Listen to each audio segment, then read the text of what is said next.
За сайхан өдрийн мэнд хүргэе.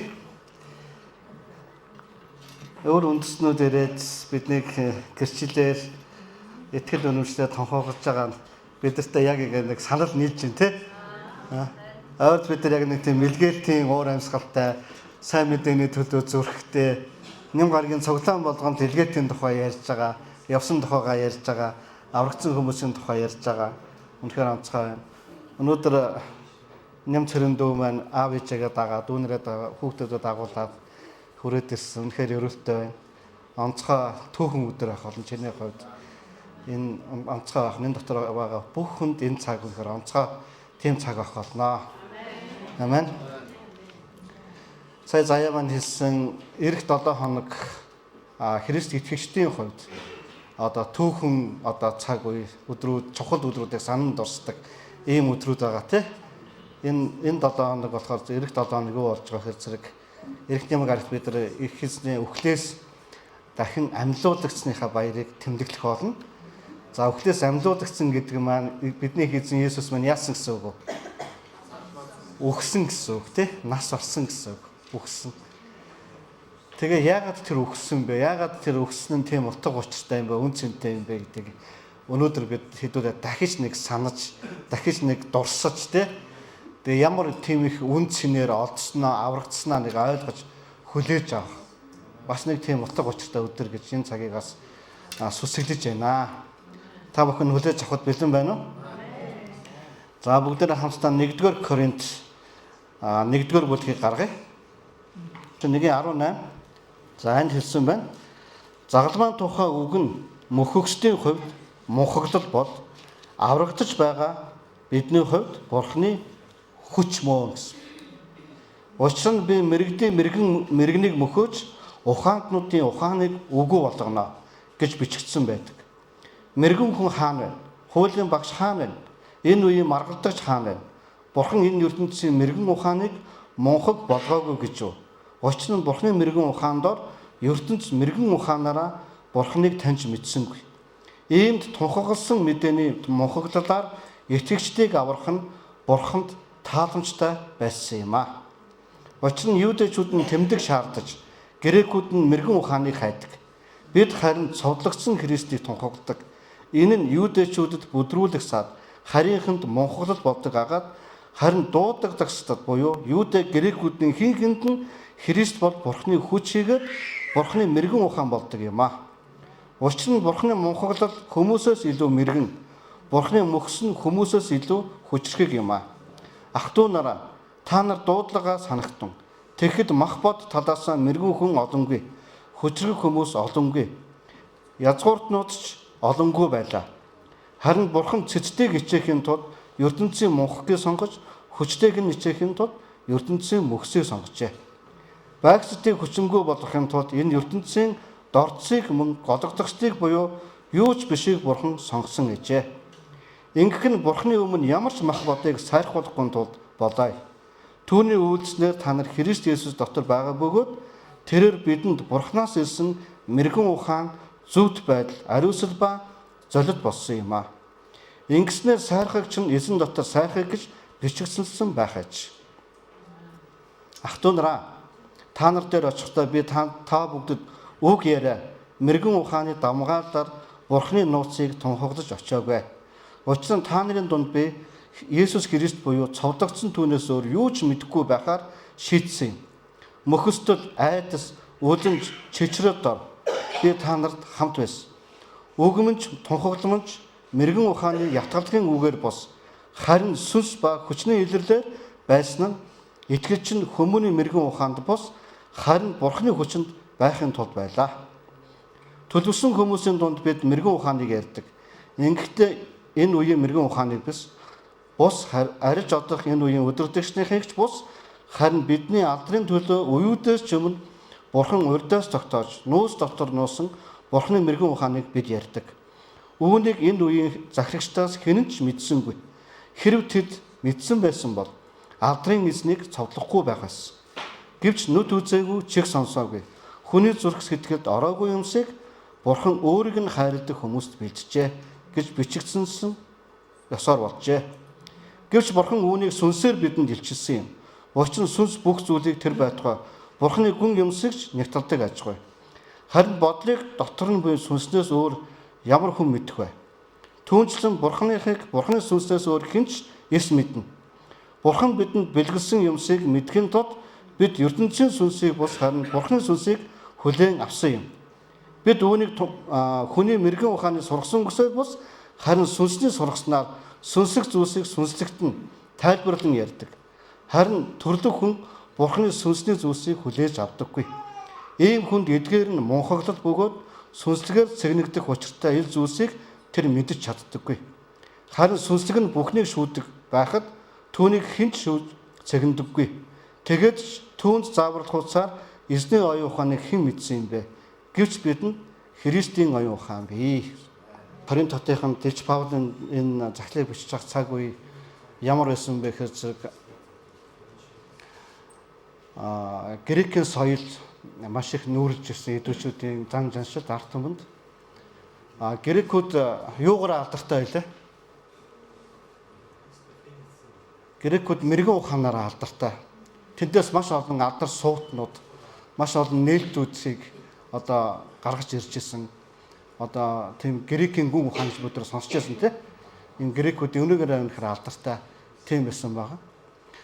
За юудэчүүдийн хувьд юу чухал байсан бэ гэхээр тэд нар тэмдэг гайхамшигт тэмдгүүд тий маш чухал байсан. Яагаад гэвэл ингээ бид нар Эхлэл намнаас Эцэд нам дуустал тий юудэчүүдийн амьдрал Бурхны хийсэн тэр гайхамшигт тэмдгүүдийг бид нар мэднэ.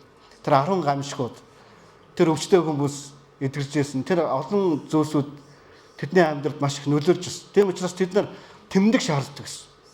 Итгэхийн тулд ямар нэгэн зүйл үнэн гэж ойлгож хүлээж авахын тулд даахын тулд тэдний амьдралд ямар нэгэн гайхамшиг гэрчлэл, ямар нэгэн тэмдэг болсон байгаасаа гэж хүсэмжилдэг.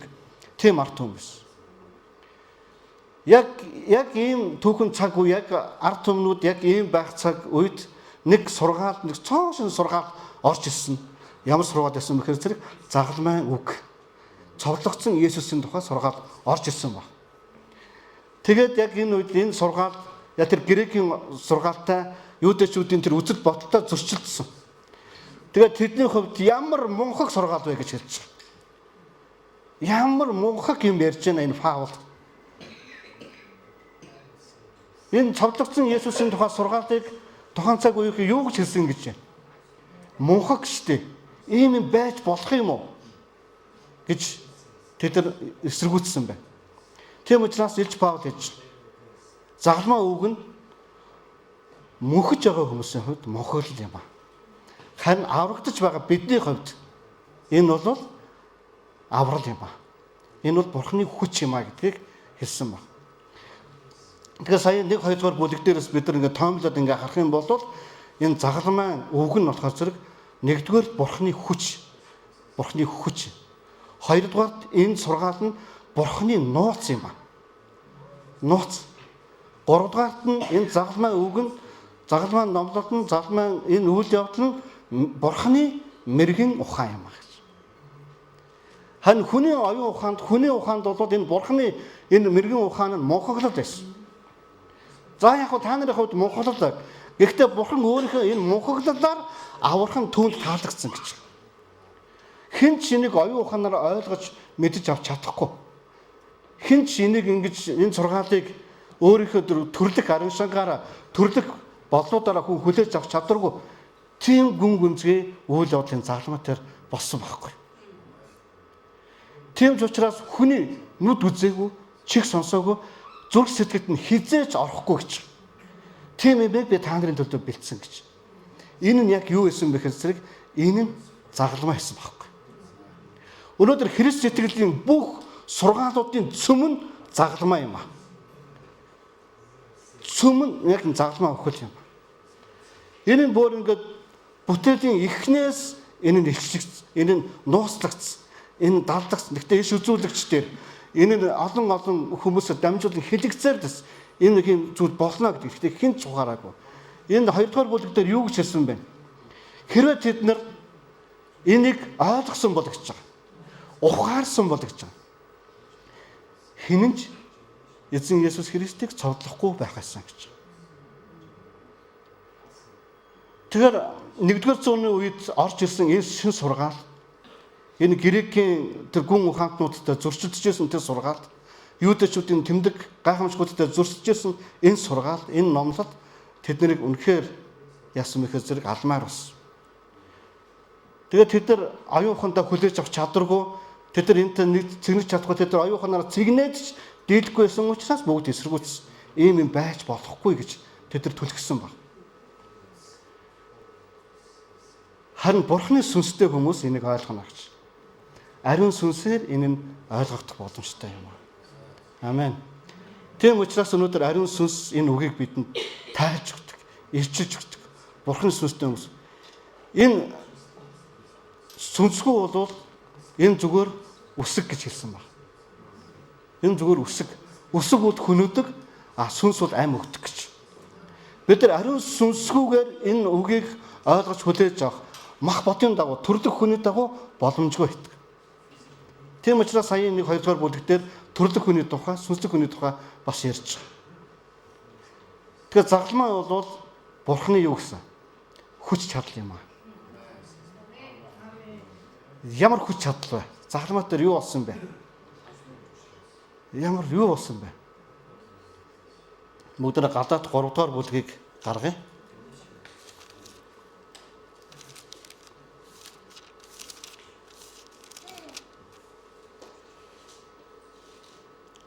Галаат 3-ын 13 дугаар ишлэл.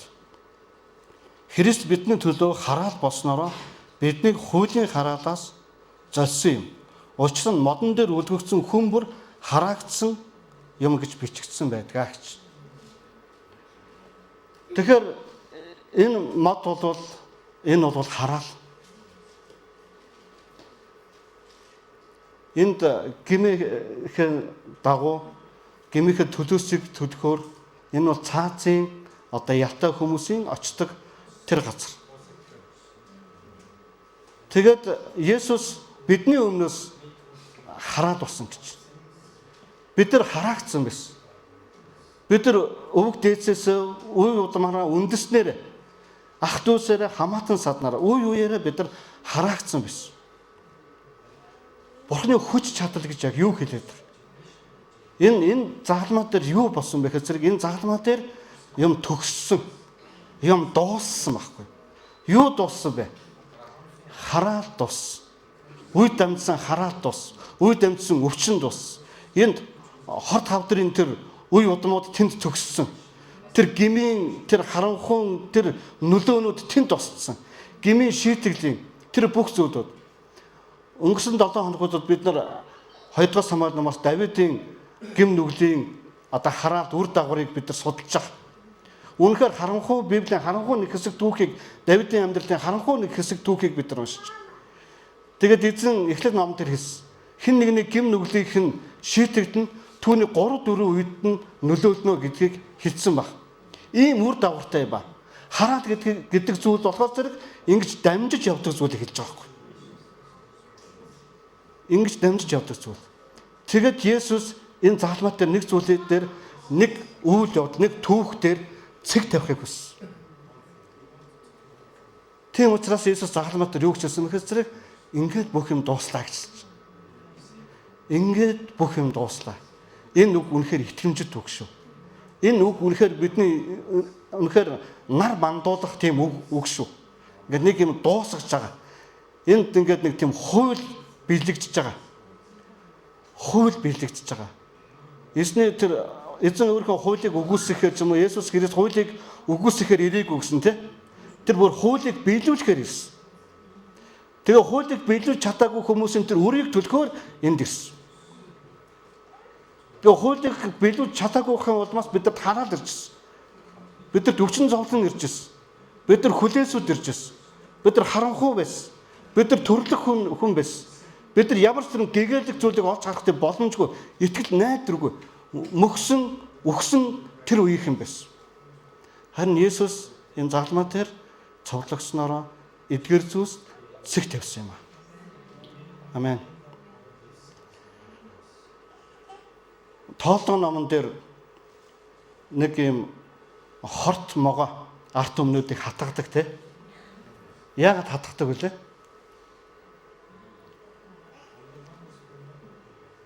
Тэд нар эзнийг эсэргүүцсэн.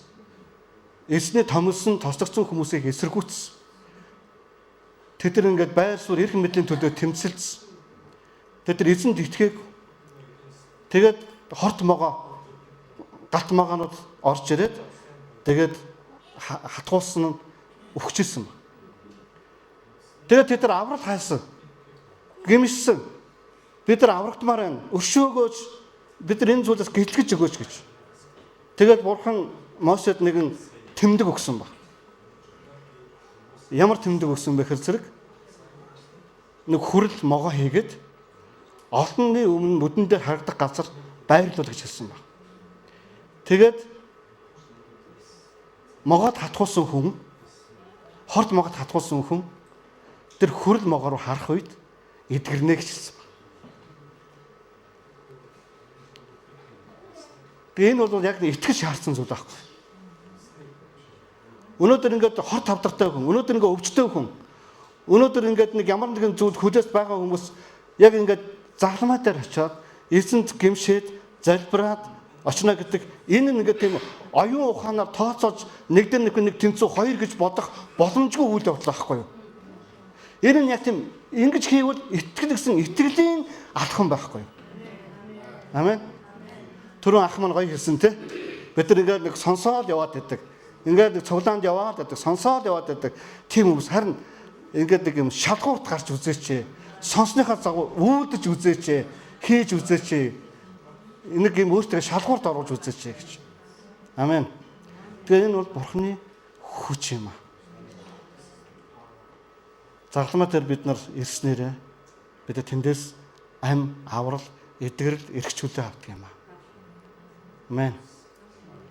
Өөр сайхан үйлсээр, өөр сайн ухаанаар, өөр сайн гайхамшигт өөр үйл явдлуудаар бидэнд аврал ирэхгүй юм. Тийм учраас бүх хүн төрлөختний төлөө Есүс Христ загламаа дээр совлогдсон ийм утга учиртай юм. Өнөөдөр би ундаа гэхэд энэ дээр ундаг, загламаа дээр ундаг. Тэгээд миний босох таяг маань загламаа байдаг.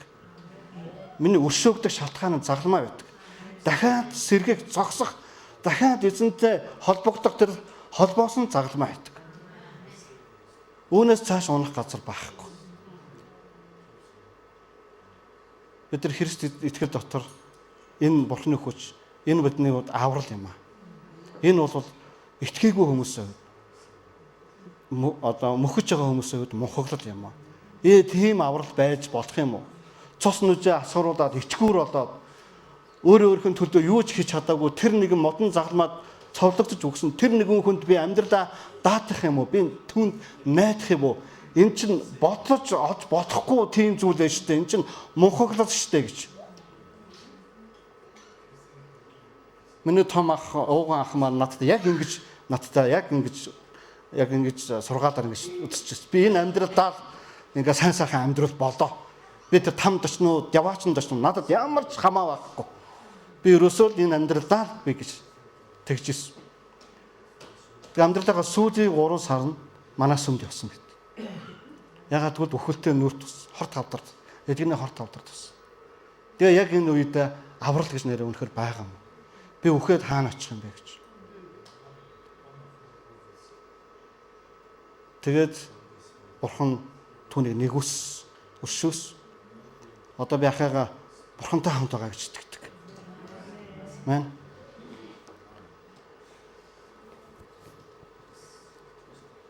Энэ сургаал загламаа бол Бурханы нууц юм аа гэж.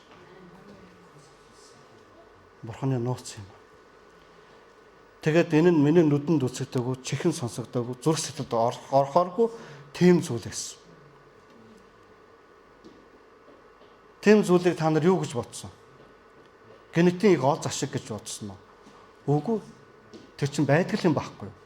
Генетик олз олдог хүмүүс байдаг л байхгүй. Генетик баяжих, генетик юм олох, ухаарах юмнууд байдгүй. Тэд нар чинь амьдралд ингээд дэн тэмдгүү болдог зүйлүүд байхгүй. Харин хүний нүд үзээгүй, чих сонсоогүй, зүрх сэтгэлд нь ороогүй зүйлс нь энэ загламаа байхгүй. Хүн ингэж аврагдаж болно гэж үдээ. Ийм ивэд хүртэж болно гэж үдээ. Ийм амьдрал, ийм аврал байж болдгоо юм уу? За итгэе дээ гэж хэлэхээс өөр арга байхгүй гэсэн. Мэн?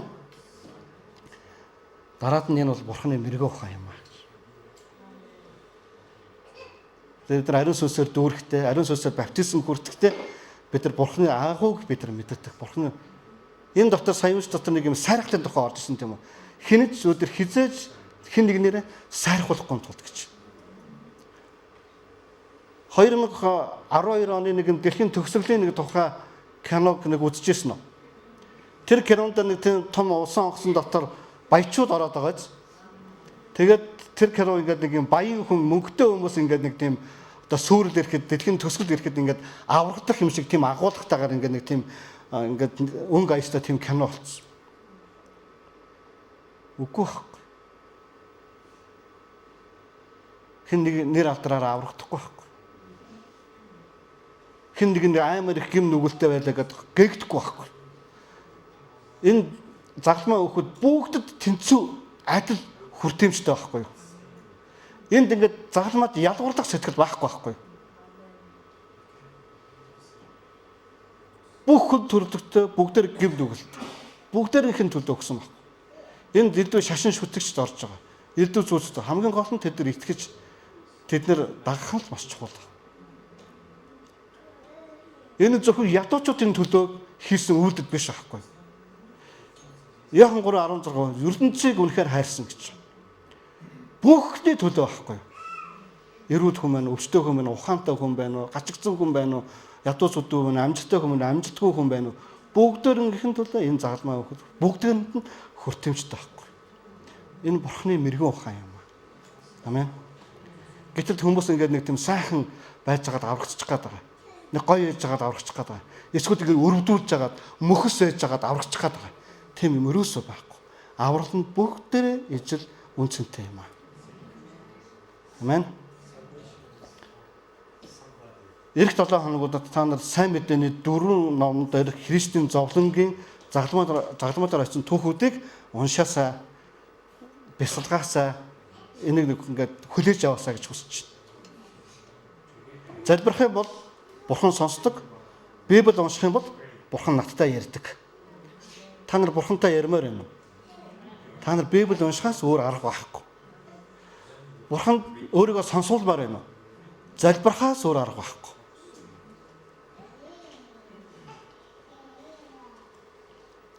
За хэдүүлээ хэдэн Есүсийн цовдлогдохоос одоо баригдсан одоо Есүс цовдлогдох үеийн хэдэн үйл явдлуудыг хамтдаа уншия. За Матай номын 26 дугаар бүлэг.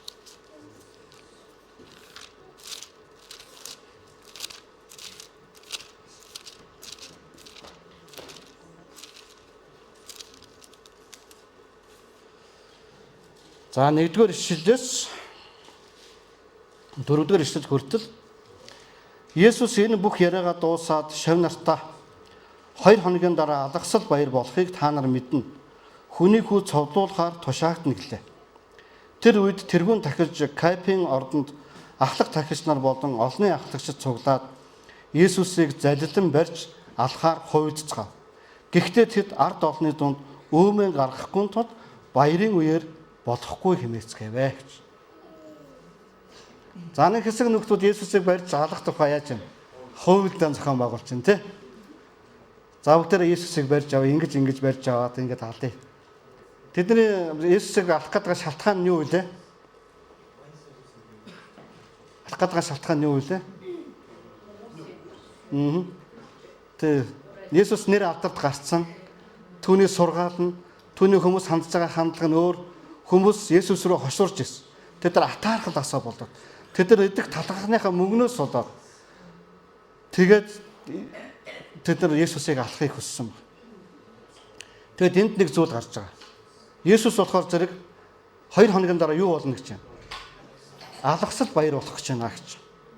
За нөгөө хүмүүс хувилдж жагаад тэгтээ тэн дотор нэг одоо нэг өөрийгөө ухаалтай гэж орсон нэг нөхөр хүүшээ тамнаа баяр болж байгаа шүү дээ. Энэ баярын үеэр бид нар Есүсийг алчих юм бол бүр муу юм болно. Тэ? Ард түмэн өөмөө гаргана. Одоо ард түмний хайртай хүний нэр алдад гарсан хүнийг одоо алах гэж байгаа. Тийм учраас болохгүй шүү гэж хэлж байгаа.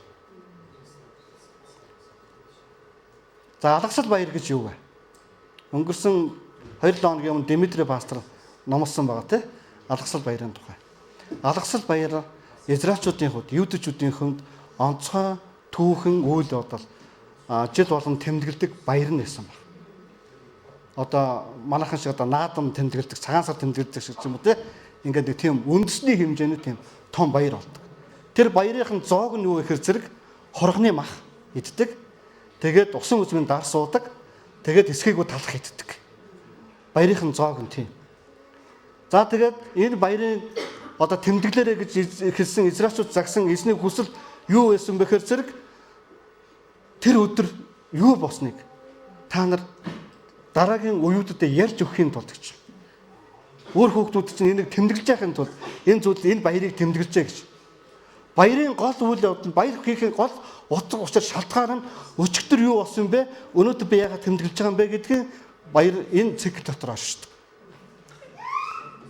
Тэгээд израильчуудын түүхэнд тэд нар ярьдаг гэсэн. Египтэд боол байсан санаанд дурсдаг. Тэндээс хэрхэн гэтлэгдэж эрх чөлөөтэй болж ард түмэн болсноо ярьдаг. Тэгээд тэнд бурхан юу хийсэн тухай ярьдаг. Бид нар юугаар золигдсон, хурганы цусаар золигдсон тухайгаа ярьдаг. Хурх нэдэж явахдаа яагаад хурганы мах идэх ёстой юм бэ гэж. Тэгээд энэ цусаар нь энэ тотгон дээрээ түрхээд тэгээд тэр цус түрхэгдсэн тэр айлуудын дээгүүр үхлэн тэнгэрэлж өнгөрж исэн юм аа. Тэр өдөр Египтийн хүн малын бүх ууглууд нь үхчихсэн юм аа гэж. Бидэрт ингэж аврагцсан байхгүй юу гэж ярихын тулд тэд энэ алгасал баярыг тэмдэглэдэг гэсэн юм. Тэгэл өнөөдөр шинэ гэрээнд өнөөдөр бид нар юу тэмдэглэдэг вэ? Дахин амьсны баяр, зовлонгийн 7 хоног, зовлонгийн өдрүүдийг тэмдэглэж Христийн үхлийг дахин санан дурсдаг. Хамтдаа бид нар юу хийдэг вэ? Эзний зоог хийдэг. Эзний зоог бид нар тэнд яадаг вэ? Бид нар талах хийдэг, бид нар ундаа болдог. Улаан өнгөөр те дарсыг төлөөлөд. Тэгээд эзний санан дурсдаг. Энэ нь ингээ нэг тийм жилд нэг удаа хийгддэг энэ зүйлээр хийгдгүүл дээ. Энэ нь сард нэг удаа юм уу 7 хоног тутам юм уу ямар нэгэн онцгой үйлчлэлэр ч юм уу ингээд энэ эзний үхлээгээ санан дурсдаг. Тэгээд тэр алгасал баяр маань баярын гол зүйл нь түүхээ санан дурсах гэсэн бол өнөөдөр юу гэхээр зэрэг эзний үхлийг санан дурсах болж өөрчлөгдсөн баг.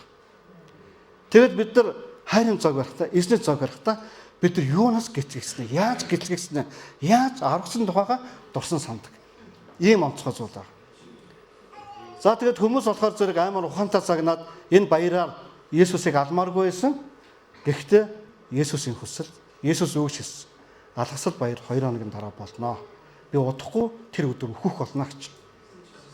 Энэ нь эзний хүсэл байсан. Энэ нь угаасаа тийм байх цаанаасаа эзний товлсон цаг байсан.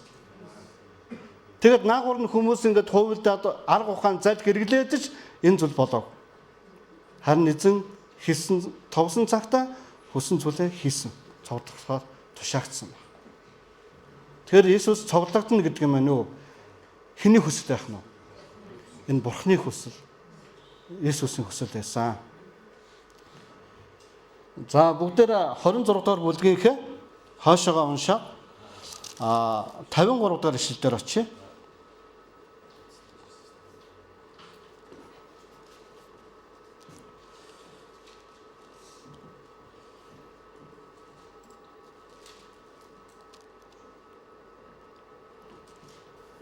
За ингээ Есүс баригдах үеэр те юу болсон бэ гэхээр зэрэг нэг нөхөр дагалдагч нь ил даваад барих гэж ирсэн боолуудынх нь нэг цэргийн одоо чихийг нь тас чавчдаг те. Тэгээд 52 дугаар ишлэлээр Есүс ингэж хэлж байгаа. Есүс түнд илдээ хүнд нь хий. Ил давагч бүхэн илдээр хөнөөгднө. 12 легионоос олон тэнгэр элчийг одоо надад илгээхийг би эцгээсээ гуйж чадахгүй гэж чи бодож байна уу? Энэ нь болох ёстой гэсэн бичвэр тэгвэл яаж биелэгдэх вүлээ гэв. Тэр үед Есүс хурсан олонд та нар намайг дээрэмчин барихтай адил санан эд шийдэмтэй ирээ юу? Өдөр бүр та нартай сүмд сууж зааж байхад мань та нар намайг бариагүй. Харин энэ бүхэн иш үзүүлэгчдийн бичвэр биелэгдэхийн тулд болдоогүй. Тэгтэр шавнаар бүгд түүнийг орхин зогтжээ.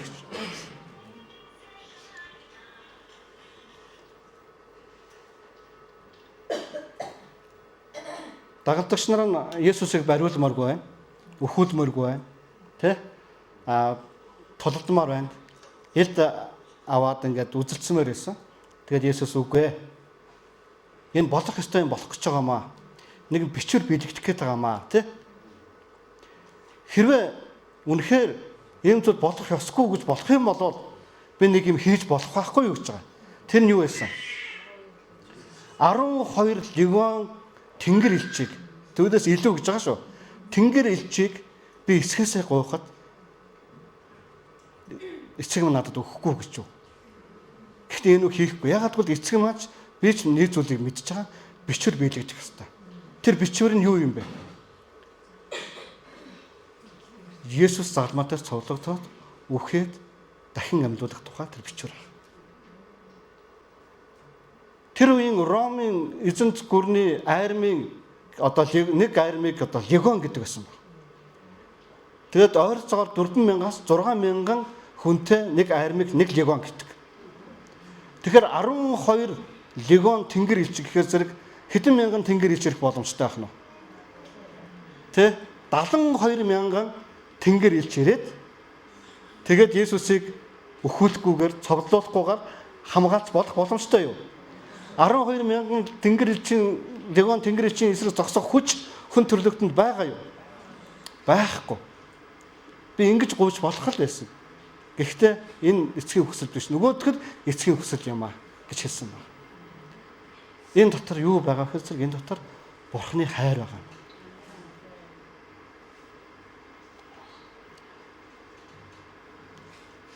Та нар загалмаагаас өөр үйлсээр Бурхны хайрыг ойлгож чадахгүй. Та нар ингээд загалмаа үг яг бидний зүрхэн дотор яг ингээд суулгагдсан, яг тамгалагдсан, яг энэ үгийг хүлээж авч чадах юм бол бид нар яг Есүсийн хайрыг, яг Бурхны хайрыг маш их мэддэг. Энэ бол Бурхны хайрын маш илэрхийлэл. Эндээс бид нар маш их гүн гүнзгий тийм ишлэлтүүдийг хүлээж авдаг.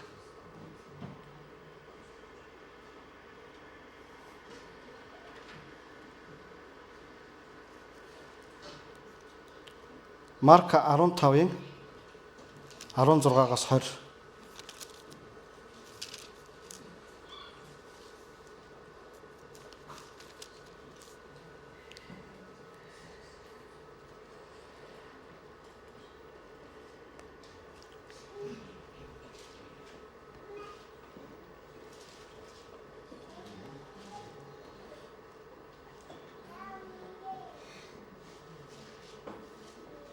За тэгээд 14-өөс нь уншъя. За харин Пилат яагаад тэр ямар муу юм үйлдсэн юм бэ гэж асуухад тэд түүнийг цовдол гэж улам ихээр хашгирч байлаа. Тэгэхэд Пилат хурсан олонд нийцүүлэхийг хүсэж Барабыг тэдэнд суллан Есүсийг ташуурдуулаад цовдлуулахаар өгчээ. Тэгэд цэргүүд Есүсийг ордны хашаанд тэр нь преториум юм аваачиж бас бүтэн анги цуглуулв. Тэд Есүст час улаан нөмөргөж сундуугаар тэтэм сүлжээд түүн дээр тавьж юудэчүүдийн хаанд мэдлэе гэж дооглон толгойг нь хусаар цохиж өөдөөс нь нулимж өвдөг сөхрөн түүнд мөрөгцгөөж байлаа. Тэд Есүсийг доогосны дараа улаан нөмөргийг нь тайлж хувцсыг нь өмсгөв. Тэгээд түүнийг цовдлохоор гадагш авч явлаа гэж. Есүс Иерусалимд иржсэн тэр түүхийг манайхан бүгдээрээ мэдчихэж байгаа тийм.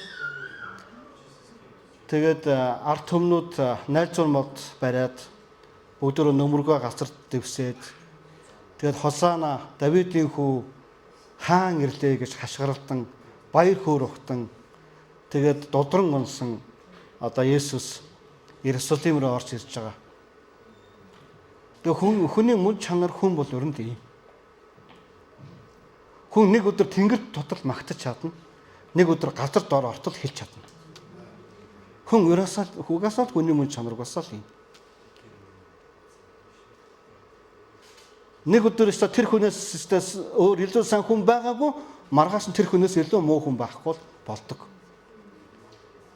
Есүсийг тэр өдөр орж ирж байхад энэ цовдол гэж хашгирч байгаа хүмүүс найзуур мод дэвсээд хувцас даллан хуцаа дэвсээд дулран унсан Есүсийг магтан сайшааж оруулж ирчихсэн.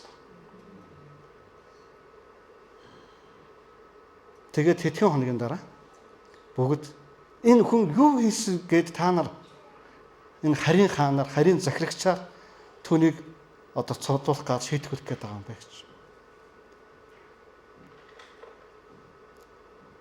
Тэгээд үгүй Барабыг суулгал. Түүнийг цовдол гэж хашгирч.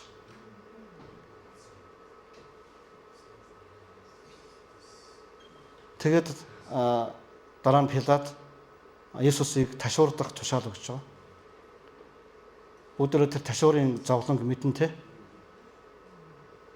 Энэ нь ингээд загсны сэрдэг шиг юм сэрдгэртэй гөрмөл одоо суранд өлгсөн юм дээгэнүүд. Тэгээ хүний маханд одоо ингээд зоогдож ингэж өмбөлж авдаг.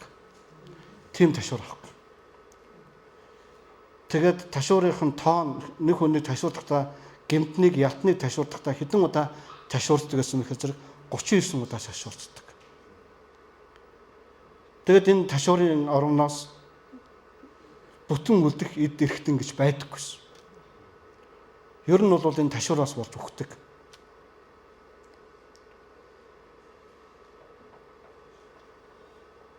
Тэгээд дараа нь түүнийг ташуурцсныхаа дараа тэд нар яасан гэж юм. Хашаанд авчраад бүтэн нэг цэргийн анги тэнд ирээд тэг бүгд Есүсийг доромжилж, доогорч.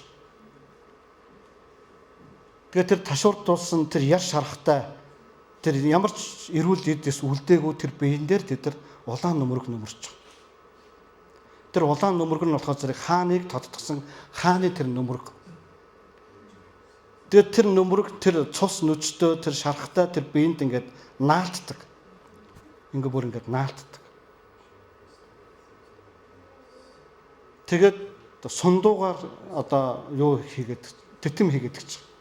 Ингээд эдийн хэрэнээ 4-5 см-ийн ийм үзүүртэй одоо тийм өргөстэй тийм сундуу гэдэг тийм одны тэр мөчрөөр нь ороод тэтэм өмсгөө толгойд нь өмсгөөд. Тэгээд тэд нар хусаар тэр өргөстэй тэр тэтэм рүү толгоор нь зогсож байгаа. Тэгээд тэр зүү шиг тэр одоо зүйлүүд нь тэр тархируу ингээд нэвтэрч ордог. Ингээд тархируу ингэж ордог. Тэгээд бүгдээр буцаагаад тэр бид нь наалтцсан байсан, тэр баригдсан байсан тэр улаан нөмөргийг тайлж авчих. Тэгээд асын хуулна гэдэг чинь яг энэ байхгүй. Есүс яг асаа хуулсан байхгүй.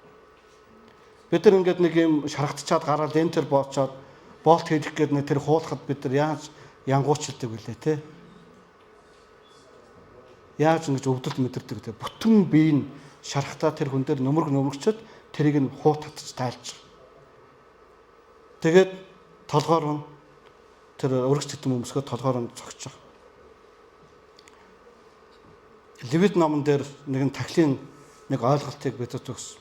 Хоёр ухны тухай ойлголт. Нэг нь гэмиг хэтрэн өнгөрүүлдэг, нэг нь гмийн уучлалын төлөөх дахил болдог хоёр ухны тухай ирж. Нэг ухныг нь авч яваад цөлд төөрүүлээд хай. Энэ нь ямар утгатай гэхээр дахиад энэ хүний гм нүглийг санахгүй тул гмийг нь төөрүүлж энэ хүнтэй гмийн тооцоо бодохгүй байхын тулд одоо зүүрлэж тэр ухныг нь цөлд авчиж хайдаг. Нэг ухныг нь болохоор зэрэг алаад дахил болгон өргөдөг гэсэн. Тэгэхдээ тэр ухныг яаж алдаг байсан бэхээр зэрэг толгоор нь цохиж алдаг гэсэн.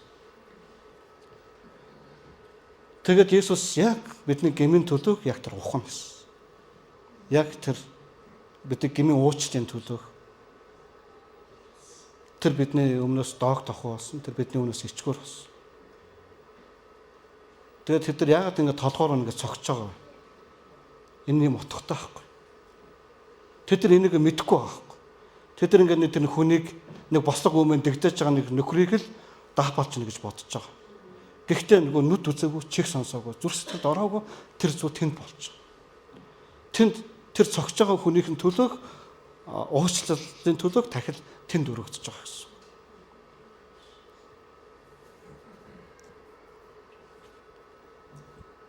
Тэгээд тэд нар түүний өмнө мөрөгцгөөсөн гэж байна. Бүгдээрээ сөхөр суугаад үнэхээр Есүсийг үнэхээр доромжилсон. Бид гэмээхэн төлөө энэ доромжлыг амсах зохистой. Давидыг Авсалом хүүгээсээ зогтаагаад хөл нүцгэн хааны ордноос яваад шадар сайдуудтайгаа цэргүүдтэйгээ явж явах үед нэгэн Шимээ гэдэг хүн гарч ирээд чулуу шороо цацлан Давидыг хараан цогтөг, доромжилдог. Израилийн сүр жавхлантай байсан нэгэн хаан өчүүхэн нэг юм галзуу солиотой юм шиг хүнээр ингээ хараалгуулад ингээд явна гэдэг бол үнэхээр ичгүр гэсэн. Тэгээ хажууд нь байгаа нэг жанжин нь би тэр хүнийг очиад алчиг. Давид үгүй. Хэрвээ эзэн үүнийг хөссөн бол би яах вэ? Давид өөрхөн гмийг мэдчихсэн, өөрийнхөө боцрыг мэдчихсэн. Тэгээ тэр ингээд тэр хараалаас ингээд өрөвлцөөгүй. Би хаан хүн байж ингэж болохгүй гэж хэлээг харин эзэн энэ зүйлийг надад зөвшөөрж байгаа бол би одоо яах вэ гэж. Тэгээд бидний эзэн Есүс Христ энэ бүх доромжлыг, энэ бүх зодуурыг, энэ бүх ташуурдалтыг тэр ингээд твцсэн. Тэр юу мэдчихсэн? Үүгээр болж нэг юм болно гэж мэдчихсэн. Энэ нь Хосоо гэдэг хүний авралын төлөө гэдгийг тэр мэдчихсэн. Үүнд хайр байгаа байхгүй. Тэр өрвөл зүг тэр хэний гмийг үүрж байгаагаа мэдчихсэн. Тэр хэний өвчнөг тээж байгаагаа мэдчихсэн. Тэр хэний өмнөөс доромжлуулж байгаагаа мэдчихсэн. Тэр хэний өмнөөс хинч биш болж байгаагаа тэр мэдчихсэн. Тэр нэр үнэхээр хинч биш болсон.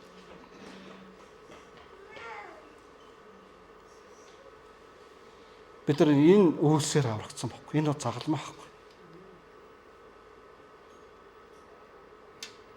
Бид нар энэ бидний өгөн бидний зүрх сэтгэл дотор энэ бүр энэ илчлэгдэх ёстой сургаал байхгүй. Энэ бүр ингээд итгэлийн хадан суур байхгүй. Энэ ингээд хязгаар сэтгэлээс урахгүй байхын үндэс нь энэ байхгүй. Дахин гэмд унахгүй байх шалтгааны үндэс нь энэ байхгүй. Энийг бид нэг зүрх сэтгэлдээ хамгаалчих юм бол, энийг ингээд зүрх сэтгэлдээ ойлгочих юм бол бид нар юунаас гэтлэгснээ бид нар мэднэ. Энэ бол Есүсийн хайр. Есүс бүх хүн төрлөختний хайрсан. Түүнд ямар ч ялгуурлал байхгүй. Бүгдийн төлөө үүнийг хийсэн.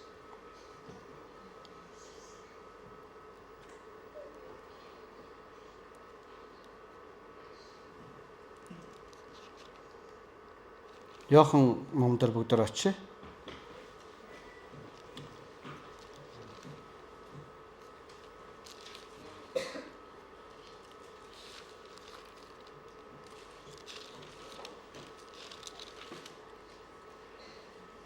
Йохан 10 дугаар бүлэг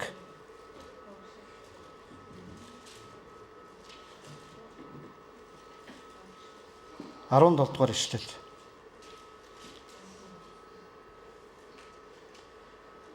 Тиймээс эцэг намайг хайрладаг учраас би амиа буцааж авахын тулд амиа өгнө. Хинч амийг минь надаас авахгүй. Харин би өөрөө түүнийг өгнө. Амиа өгөх эрх мэдэл надад, би буцааж авах эрх мэдэлж бас би. Би энэ тушаалтыг би эцгээсээ хүлээн авсан юм гэвэ. Энэ үгнээс болж юудэчүүдийн дунд дахин хагарал гарчээ. Тэдний олонх нь түүнд чөтгөр шүгж тэр солиотой юм байна. Та нар юунд түүнийг сонсно вэ гэлээ. Зарим нь чөтгөр шүглэгчийн үг нь юушээ сохрын нүдийг тэр нөөж чадахгүй гэж байлаа. Тэгээд Есүс сайн ханчин хондийнхоо төлөө амиа өгдөг гэж хэлсэн. Тэгээд энэ амийг болохоор зэрэг Есүс юу гэж хэлсэн бэхээс би өөрөө сайн дураараа энийг өгнө гэж. Би ингийн тулд ирсэн. Энэ амийг авахын тулд надаас хинч яах вэ? Булааж авч чадахгүй. Хүчээр энэ миний амийг авч чадахгүй. Яг энэ загалмай дээр цовдлогдохоос өмнө Есүсийг алах гэж оролцсон тохиолдол байгаа юм. Зөндөө байгаа шүү дээ. Бүр хатан хисаар унах гэж оролцсон. Чулуу байраад ингээд шидэх гэж оролцсон. Есүсийг алах гэж ингээд маш их оролцож байсан. Тэгээд тэр үед Есүс яаж байсан? Цаг нь биш байсан. Тэр сэнт гарч явж чадв, зүхтааж чадлаа. Ямар нэгэн байдлаар яс зайлж чадчихсан. Харин энэ удаа бол тэр та нар над руу буу шийдэмтэй сэлэмтэй ирээ юу? Та нар дээрэмчин барих гэж байгаа мэд ирээ юу? Та нар надтай өмнө зөндөө хамт байсан. Намайг сүмд номлож байхад энэ тэнд явж байхад байж л байсан. Гэхдээ одоо өнөөдөр цаг нь нэрчээ. Аргагүй. Та нар намайг барьж болно гэж. Ямар ч эсэргүүцэл үзүүлээгүй. Энд юу гэхээр зэрэг Есүс өөрөө амиа зориулахаар ирсэн гэдгийг мэдчихсэн. Есүс өөрөө амиа зориулахаар ирсэн гэдгийг мэдчихсэн. Тэгээ Есүс өөрөө амиа бидэнд өөрөө сайн дураар өгөхөр шийдсэн. Энэ хүчний давмгаалал дотор энэ зүйл болоогүй. Энэ ямар нэгэн албалга дотор болоогүй. Энэ ямар нэгэн ёстой гэдэг дотор болоогүй. Энэ угаасаа цаанаасаа хүссэн, бичигсэнчлэн хайр дотор болсон зүйл байгаа юм. Мэн өнгөрсөн удаа би нэг ярьжсэн тэн хоёр цус ярьдаг тухай. Нэг нь Абелийн цус ярьдаг, нэг нь Христийн цус ярьдаг гэж тэ. Абелийн цуснаас илүү Христийн цус ярьдаг юм а гэж. Христийн цус юу ярьсан бол тэр аврал, өршөөл, нэгүслийг гуйж ирсэн юм а. Халаад өгөөч. Тэр үзэн ядад байгаагүй юм а. Хорсол байгаагүй юм а. Үүнийхэн тулд хариуг өгөөч гэж хэлээгүй юм а. Тийм залбирал байгаагүй юм а. Үүнийхэн төлөө тэднийг та өршөөгөөч гэж хэлчихсэн. Ингэж цус ярьдаг.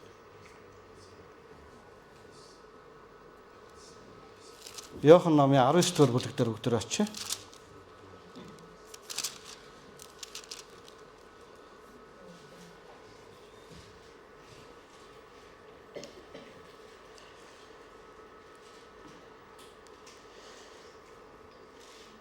Дугаар ишлэлээс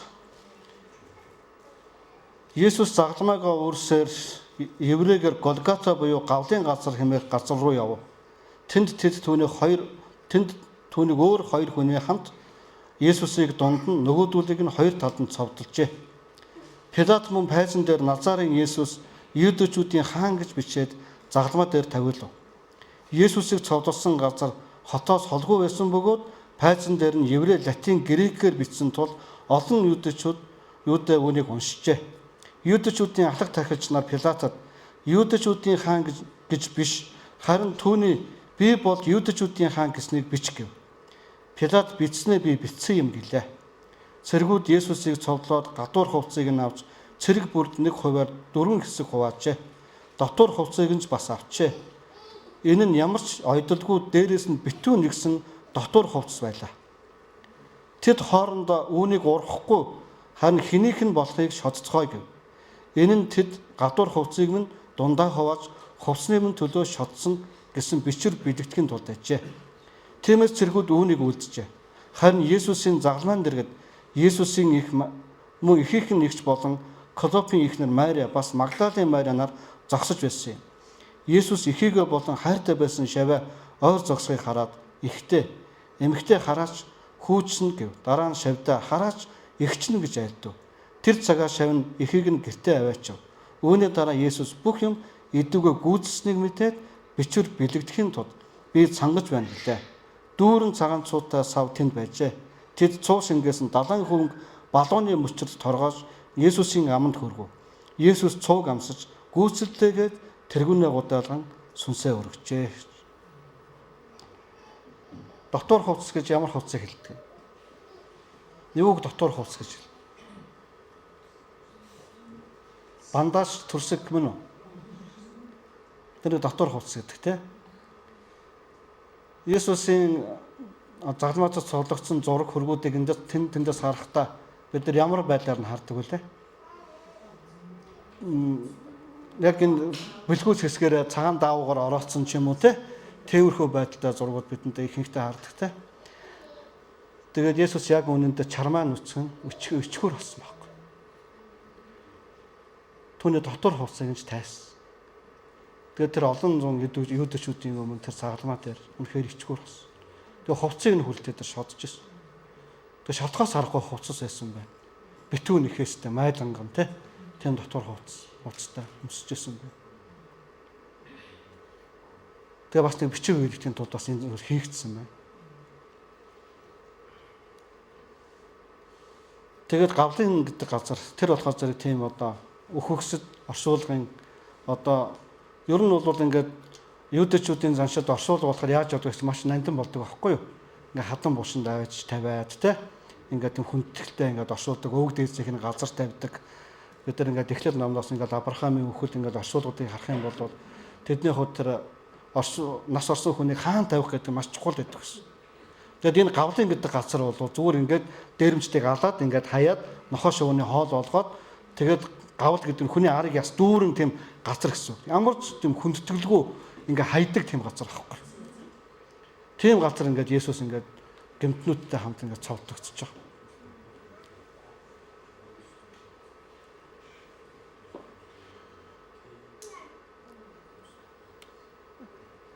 Энэ хайр ахгүй. Миний өмнөөс таны өмнөөс ичгүүр болсон тэр зүйл ахгүй. Бид нар ичгүүрээ нуух гэж ямар их оролддог хэлээ те. Адам Ева хоёр гим хийчгээд хамгийн түрүүнд мэдсэн зүйл нь юу вэ? Ичгүүр эс. Тэр ичгүүр мэдэнгүүтээ тэд нар хамгийн түрүүнд ямар ярах зүйлсэн? Нуух гэж оролдсон. Бэлхэмж инжир модны навцаар бэлхэмж хийх гэж оролдсон. Тэгээд тэнд юу болсон? Тэр нь хангалттай нууц давтаж чадсан ичгүүрийг чадаагүй. Харин Есүс тэдний ичгүүрийг Бурхан тэр үед тэдний ичгүүрийг нуухын тулд нэгэн амтан аваад арьсаар нь тэдэнд хувцас хийж өмсгдөг. Ингэж тэдний нүцгэн биеийн ичгүүрийг нууж исэн баг. Ингэж анх тэнд хүний төлөө амтны цус асгарч исэн баг. Тэгэд өнөөдөр хүн төрлөختний гим бид нар яаж хичээгээд ичгүүрээ нууж чадахгүй байхгүй. Есүс ингэ хэлсэн байхгүй. Та нарын нуух гэдэг ингээд хүн битгий мэдээсэй гэдэг юмуд чинь нэг өдөр байшингийн дээвэр дээр зарлагдана. Шууд ингээд тэдний чинь талаар жиргэн. Ингээд та ингээд өөрөө тэрийг нуух боломжгүй, чадамжгүй байхгүй юу? Оролдоод нэмэргүй байхгүй юу? Харин нуух боломжтой тэр ичгүүрийг хаах боломжтой ганцхан зүйл нь Есүс Христ юм аа. Тэр бидний өмнөөс ичгүүр болж тэр бидний өмнөөс энэ зүйлийг далталдаг юм аа. Амен.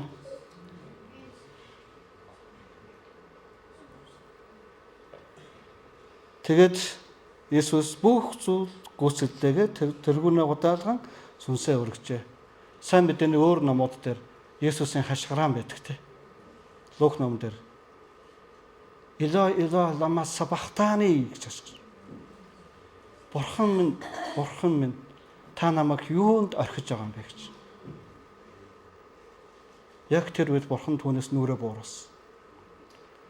Бүх хүн төрлөختний лайланчиг, бүх муухай хараал, бүх өвчин, бүх муу муухай бүхэн Есүс тэр яг тохиогдсон. Яг тэр үеэс. Бурхан үнэхээр ариун. Тэр үнэхээр тэр бузрыг нүрээ буурсан. Тэгээд яг тэр үед Есүс ганцаардл мэдэрсэн. Орхигдож байгаа тэр зүйлийг мэдэрсэн. Тэгээд бурхан минь та намайг яагаад орхиж байгаа юм бэ гэж. Тэгээд та ингэж орхигдох, ганцаардахыг мэдхүү. Үл тоогдох, үл хайхрагдахыг мэдхүү. Есүс бас яг энэ зүйлийг бидний өмнөөс өөрсөн баг.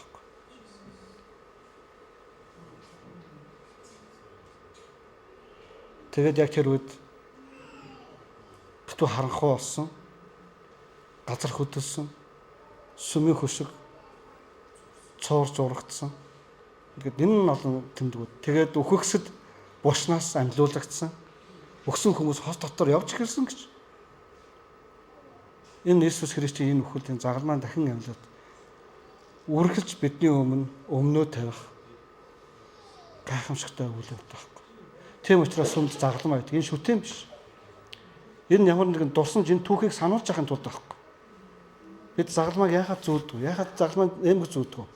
Миний машины урт талын толтой хэсгээс загалмаа зүүлдтэй байгаа. Энэ нь хамгийн нэгдүгээр шалтгаан нь гоёл зүүсгэлтэй ерөөсөө биш. Утга учиртай байна. Энэ миний авралын шалтгаан, энэ миний хайрлагдсан шалтгаан. Энэ дотор ийм үнцэн байгаа гэдгийг санан дурсах үйл явц байгаа.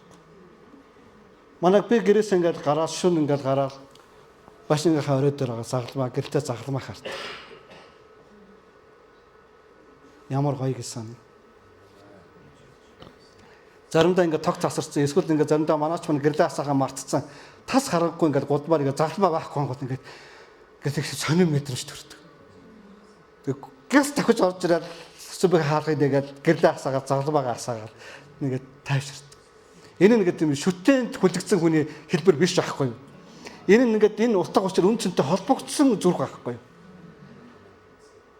Тэгээд энэ ингээд маш их юм ярьдаг. Тийм зүйл байна. Өнөөдөр сургаалын хамгийн сүүлийн хэсгийг уншъя. 31 дэх 29-31 дэх ишлээс. Тэр өдөр нь бэлтгэлийн өдөр байсан бөгөөд амралтын өдөр цогцуудыг загалмай дээр байлгахгүй бас тэр амралтын өдөр нь онцгой өдөр байсан. Тул юудэчүүд тэдний хөлийг хугаж тэднийг зайлуулахыг Пилатоос гуйжээ. Цэргүүд ирж Есүстэй хамт цовдлогдсон эхний болон нөгөөх нь хөлийг хуглав. Харин тэд Есүс дээр ирж хэдийнэ өгсөн байхыг нь үзээд хөлийг нь хугалсан. Цэргүүдийн нэг нь түүний хажууг нь жадлахад цус ус гойжлоо. Харс нь үүнийг гэрчилж түүний гэрчил нь үнэн бөгөөд та нарыг ч мөн итгүүлэхийн тулд үнэн ярьдаг гэдгээ тэр мэднэ. Бичвэрт түүний нэг ч яс хугарахгүй гэж гисэн бэлэгдэхийн тулд эдгээр нь боджээ. Тэд жадалсан нэгнээ харах болно гэж мөн өөр бичвэрт гардаг. Үүний дараа Есүсийн цогцыг авахыг Ариматын Йосеф Пилатоос гуйсанд Пилат зөвшөөрчээ. Йосеф Юдэчүүдээс ибээсэндээ нууцаар Есүсийн шав байсан юм. Тэгээд тэр очиж Есүсийн цогцыг авчээ. Урд шөнөөр нь Есүс дээр ирж байсан, урд нь шөнөөр Есүс дээр ирж байсан Никодем мөр 100 настын 100 литра хольц авч ирэв. Тэд Есүсийн цогцыг авч Юдэчүүдийн оршуулгын заншил ёсоор анхлын үнэртэнтэй майланган даванд оров. Түүнийг цовдлсон газарт цэцэрлэг байсан бөгөөд тэнд хэнийг ч юр тавьж байгаагүй. Шинэ хадан бус байлаа. Тэгэд Юдэчүүдийн бэлтгэлийн өдөр байсан бөгөөд тэр хадан бус ойрхон байсан тул тэд Есүсийг тэнд тавьжээ гэж.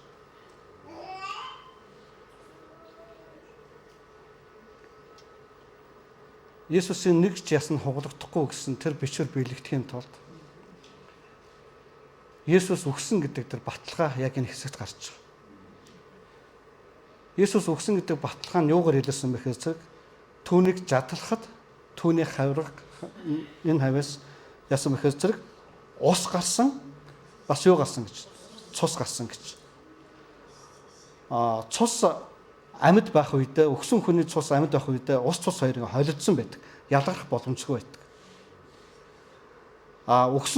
Өгсөн дэгний цус яадаг вэ гэхээр цус ус хоёр тундаг хоорондоо. Ингээд тундаг. Та нар ингээд идэж идэж явах хоёр мэдэх үү те. Өхрийн цусыг аваад төмпөнд ингээд тавьчаад хэсэг хугацааны дараа харахад зэрэг дээгүүр нь ус ингээд гүйчдэг. Энэ ингээд өгсөн гэсэн баталгаа байхгүй. Яг ингээд өгсөн. Бид нар Лук номон дээрээс уншдаг те. Яг үүний дараа нэг юм муу одоо яриад дэлгэрүүлдэг те. Есүс хадан булшинд байхгүй болсон чинь тэр ингээд өхөөгүй байсан байна лээ. Тэгээ босоо явсан байна лээ гэдэг яриаг ягаад тэгээ тэр харуулуудад мөнгө өгөөд амаа хамхаараа Есүс амьдсан гэж хэлж болохгүй шүү гэж. Тэгэд яг энэ хэсэгт байсан гэхээр яг түүний хаврагнаас цус ус олгоолсон гарлаа гэж. Тэгээ Есүс 100% өгсөн байсан юм. Харин хоёр талд дээр нь өхөөгүй байсан учраас тэдний хөлийг нь хуг цогсон. Тэгээд тэд нар ингээд хөл нь ингээд хадаасаар ингээд модонд ингээд хадагдсан байх үедээ ингээд нэг юм амьсгал авч чадахын тулд ингээд тэр хадааснаа тэр хадагдсан тэр хадаас нэр гогдоод ингээд жоохон ингээд амьсгаа авч ингээд чадаа ингээд байгаад чаддаг юм байна. За ингээд яг хөл хуглагдах үед бүх юм юу ягаад энэ дотор чээж агааргүй болоод амьсгалах үгүй болоод ингээд хөгтөг. Ийм учраас тэдний хөлийг нь хугацдаг гэсэн баг. Харин бол яг тэр хадаас яг хадагдсан байх үедээ энэ хоёр гараараа тэр хадааснаас ингээд тэгнээд хөлөө хадагдсан тэр хадаасан дээр хөлөөр ингээд тэгнээд ингээд ам тэмцээд ингээд амьсгалаад ингээд байгаад байх боломжтой.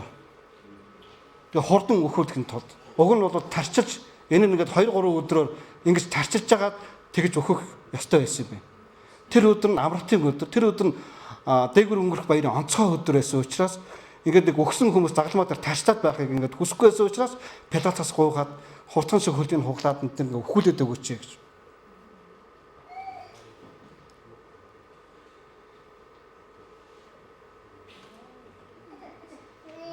Өдөр Есүсийн зовлон үнэхээр санах ёстой шүү. Бид ямар үнээр ямар төлөөсөөр олдсноо үнэхээр үнэж цэгнэж мэдчих ёстой шүү. Амен. Энэ сургаалын дээгүүр бид нар амьдрах боломж байхгүй. Тоохгүйгээр хажуугаар нь явах боломж байхгүй. Тэгвэл бид зүгээр нэг тийм шашны сүсэгтнэр болно. Харин бид нар яг жинхэнэ хүч ам тэр хайр дотор явахын тулд бидний дотор явах ёстой. Исая хэлэхдээ тэр үхвэлдээ баян хүнтэй хамт байсан гэж түүний хэлсэн. Энэ Ариматын Йосеф гэдэг энэ хүн болохоор зэрэг баян хүн байсан баг. Тийм учраас тэр Пилатод их мөнгө төлж чадсан. Тийм учраас түүнийг загламал дээрээс авч чадсан. Тийм учраас түүний тэр гавлыг яасан тэр оршуулгын хүндийд орхиогүй түүнийг хадан бушинд тавьж чадсан. Баян хүмүүс оршуулж чаддаг оршуулгын газарт тавьж чадсан. Тэгэд Никодем гэдэг тэр хуульч багш хүн тос авчраад яг өөхөх ёстой, яг өгсөн хүн яг оршуулах ёстой тэр хүндэтгэлтэй оршуулгаар нь бас нэг гэгээтэй нэг түүхэн шүү те оршуулж чадсан. Хүний хувьд оршуулах нь үн цэнтэй болно гэдэг бас чухал. Манай монголчуудын хувьд нас орсон хүнийхээ үхлийг биеийг хөндөж оршуулна гэдэг маш их ач холбогдол тавьдаг тийм үү? Харин эзэн түүний эцэг нь хүүгийнхээ талаар иш үзүүлс тэр үхэлдээ баян хүнтэй хамт тохиолно гэж. Тэгээд түүнийг баян хүн аваад цогцойг нь хулдаж аваад тэгээд тос түрхээд цэвэрлээд байланга цагаан даванд орооход хадан бушин тавьчих. Вау.